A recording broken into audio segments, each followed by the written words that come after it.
अस्सलाम वालेकुम व्यूवर्स, कैसे हैं आप? उम्मीद है कि आप बिल्कुल ठीक ठाक होंगे। मेरी काफ़ी सारी बहनें काफ़ी दिन से मुझे कमेंट बॉक्स में पूछ रही थी कि आप जो है ना हमें पार्लर की मुख्तलिफ़ सर्विसेज के बारे में रेट्स हमें समझाएं कि हम कौन सी सर्विस के कितने रेट रखें, कौन से फेशियल के कितने रेट कस्टमर से लें। तो सबसे पहले मैं आपको ये बात बताऊँगी कि आप अगर नया पार्लर खोल रहे हैं या आप खोलने का सोच रहे हैं तो आप ये वीडियो लाजमी फुल वॉच करें, ठीक है। उसके बाद सबसे पहले आप ये देख लें, ये समझ लें कि आपके एरिया के जो लोग हैं वो कितना अफोर्ड कर सकते हैं, ठीक है।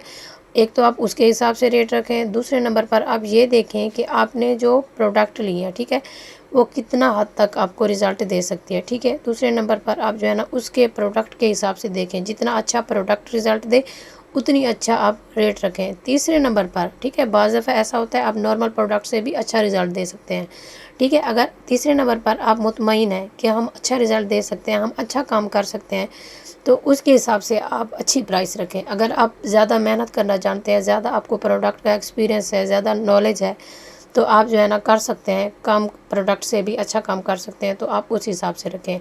मैं आपको एक मिसाल देती हूँ, ठीक है। जिस तरह से मैंने अपने पार्लर में मतलब जिस तरह से पार्लर स्टार्ट किया था तो मैंने जिस तरह के रेट रखे थे, ठीक है। तो मैं आपको बताऊँगी, अगर आप कोई एक फेशियल लेते हैं 5000 का, ठीक है, उसमें से वैसे तो 13 से 14 फेशियल आराम से हो जाते हैं, ठीक है। अगर कम से कम भी हम उसमें से फेशियल लगाएं, 10 फेशियल तो हमारे ज़रूर ही होने हैं, ठीक है। तो ज़्यादा से ज़्यादा 14, कम से कम 10 फेशियल, ठीक है। 5000 की रेंज वाला हमारा जो फेशियल होगा, तो उसमें से आपने ऐसे करना है, जो आपने एक अच्छा एक वाइटनिंग फेशियल कोई आके हमें कहता है कि हमने करवाना है, कोई कहता है कि हमारी स्किन जिस तरह से रफ़ हो रही है, डैमेज हो रही है, ब्लैक हेड हो रहे हैं, उनको भी निकाल दें, स्किन अच्छी भी हो जाए, वाइट भी हो जाए। कोई कहता है कि हमें ब्राइडल फेशियल कर दें, ठीक है। वैसे आप ब्राइडल फेशियल को इसी करना, यही सेम फेशियल है ब्राइडल फेशियल का, आपने 3000 करना है। कस्टमर अक्सर या तो 2 पे आके करवाते हैं या जो है ना 25 पे आके करवाते हैं, 2500 पे। एरिया के हिसाब से होता है, ठीक है। कितना आपको क्या हो सकता है, आपके एरिया के लोग जो है ना आपको 3000 भी दे दें उसका, जिसका मैं 2000 बता रही हूँ, ठीक है। तो आपने करना ऐसे है कि जो आपको 2000 दे रहा है उसमें आपने 2 स्किन पॉलिश भी करनी है, यानी कि डबल स्किन पॉलिश करनी है। उसमें सारा फेशियल का मेथड भी करना है। उसमें जो है ना आपने अच्छा कोई ग्लोइंग मास्क भी लगाना है, ठीक है। जिस तरह से हमने आपको पिछली वीडियो में बताया कि किस तरह से आप रिजल्ट दे सकते हैं, ठीक है। ये 2000 वाला हमारा फेशियल हो गया, एक डिटेल फेशियल, ठीक है। अब कोई कस्टमर आता है हमारे पास, वो कहते हैं कि हमें जो है ना अच्छा सा फेशियल कर दें, यानी कि नॉर्मल सा अच्छा सा जिसका एक जो है ना रिज़ल्ट हो, तो आपने उनका वही सेम फेशियल 1000 में करना है। उसमें यह है पॉलिश हमारी एक दफ़ा लगेगी, ठीक है, करवाना है। जैसे कम उम्र लड़कियाँ आती हैं स्किन पॉलिश नहीं लगवाती, ठीक है, वो क्लीन अप करवाती हैं। तो आपने जो है ना अगर कोई क्लीन अप करवाने आ रहा है, आपने ऐसा करना है, उसका जो है ना क्लीन अप आपने, अगर कस्टमर देने वाला है तो आप उसको 1000 कहें, देने वाला है तो 1000 भी दे देगा, नहीं तो 800 आराम से दे देगा, जिसमें ना स्किन पॉलिश है ना कोई और चीज़ है, खाली जो है ना आप उनके मसाज वगैरह करेंगे, टोनिंग करेंगे, ठीक है। अगर कोई आता है स्किन पॉलिश वाला, आप उनको कहें कि 2 तरह की स्किन पॉलिश है, ये आपको पता है, ये हमें पता है, ठीक है, कि स्किन पॉलिश एक तरह की होती है, ठीक है। हाँ, ये है किसी में आप एक्स्ट्रा चीज़ें लगा देते हैं, ठीक है, नहीं तो स्किन पॉलिश एक ही तरह की होती है। एक क्लिनजिंग हम करते हैं, उसके बाद जो है ना स्किन पॉलिश अप्लाई करते हैं, उसके बाद हम मास्क लगाते हैं। एंड में चाहें तो सूथिंग लोशन अगर स्किन पे रेडिश है तो लगा देंगे, नहीं तो जो है ना स्किन के हम टोनिंग कर देते हैं टोनर से, ठीक है। ये या आपको पता है या हमें पता है कि एक ही तरह की स्किन पॉलिश होती है। आपने कस्टमर को ये कहना है कि 2 तरह की स्किन पॉलिश होती है, एक है हमारे पास 1400 की, ठीक है, दूसरी है हमारे पास 700 की। तो जो अगर वो कम रेंज वाला कस्टमर होगा तो वो उस 700 वाली पॉलिश का भी आपको कहेगा कि यार इससे भी कम कर दें, ठीक है। तो आपने उनको चलें 7 से 600 में कर देना है, ठीक है। तो आप इस तरह से करेंगे तो आपका कस्टमर दोबारा आपके पास आएगा। स्टार्ट में आपको ये कुर्बानियाँ देनी पड़ेगी। अगर आपने जो है ना कस्टमर को 1400 वाली पॉलिश बताई है, ठीक है, अगर वो 1400 वाली करवाना चाहता है तो वो 1200 तक आराम से आ जाएगा, ठीक है। इस तरह से आपने जब भी अपना काम स्टार्ट करना है तो आपने कस्टमर के साथ ये जो है ना रियायत वाला मामला रखना है। इससे आपकी दुकानदारी इंशाल्लाह बढ़ेगी। मैं आपको ये यकीन दिलाती हूँ कि आपको अल्लाह खैर करे कि घाटा नहीं होना इस काम में।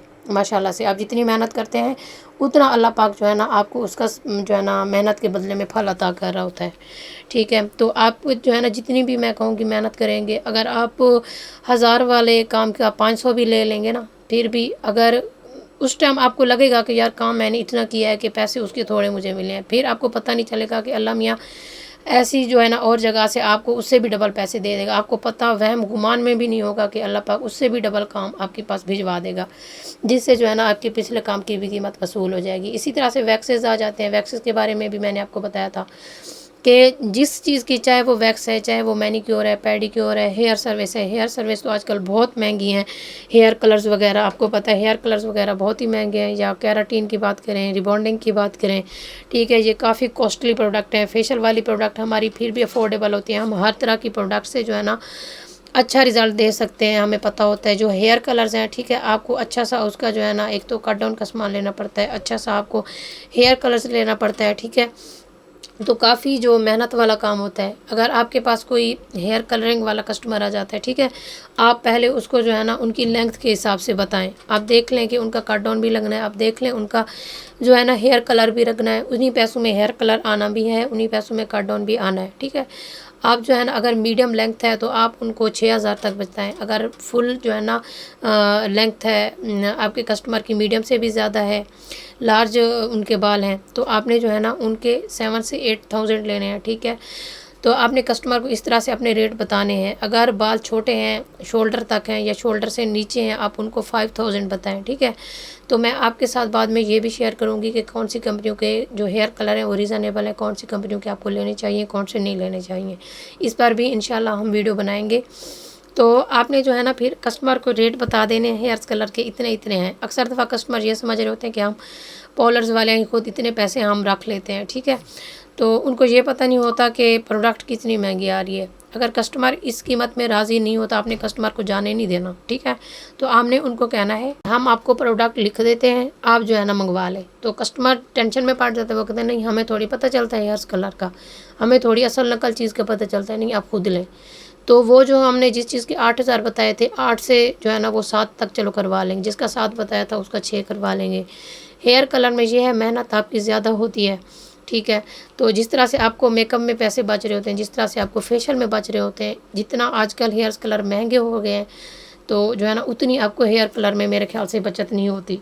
तो इसी तरह से सेम जो है ना रिबॉन्डिंग है। अब जिस काम के मैं आपको बता रही हूँ, आपको लग रहा है कि 1000 जो है ना नॉर्मल है, आप फिर 2 तरह से, ठीक है, बताया करें रेट्स उनको, ठीक है। अगर जिस चीज़ की आपको लग रहा है कि 1000 इसकी चीज़ की रेंज है, तो आप उनसे कहें। अगर एक मिसाल के तौर पर जो है ना जिस तरह से मैंने आपको फेशियल बताया, कोई आके पूछता है कितने वाला फेशियल है, आप उनको कहें 1000 वाला का है, 2 वाला है। आप उनको कहें कि 1000 वाला फेशियल है, 2000 वाला है, 3000 वाला है, 4000 वाला है, ठीक है। वो अपनी रेंज के हिसाब से बताएगा, आप अपने पैसों के हिसाब से काम कर लें। तो इसी तरह से कस्टमर के साथ चलना होता है। उम्मीद है आपको बातें जो है ना क्लियर हो गई होंगी रेट्स के बारे में। अगर फिर भी आप कहेंगे कि रेट लिस्ट बना के मैं भेजूँ, तो वो भी इंशाल्लाह आपके लिए मैं बना के वीडियो बनाऊंगी, रेट लिस्ट तैयार कर लूँगी इंशाल्लाह। मैं फिर आपको वीडियो जो है ना सेंड कर दूँगी। अगर आपको इसमें क्लियर नहीं हुआ तो आपने फिर मुझे बताना है, ठीक है। वीडियो जो है ना हमारी अच्छी खासी लंबी हो गई है, तो इजाज़त लेते हैं। इंशाल्लाह मिलेंगे एक और नई वीडियो में, तब तक के लिए अल्लाह हाफिज़।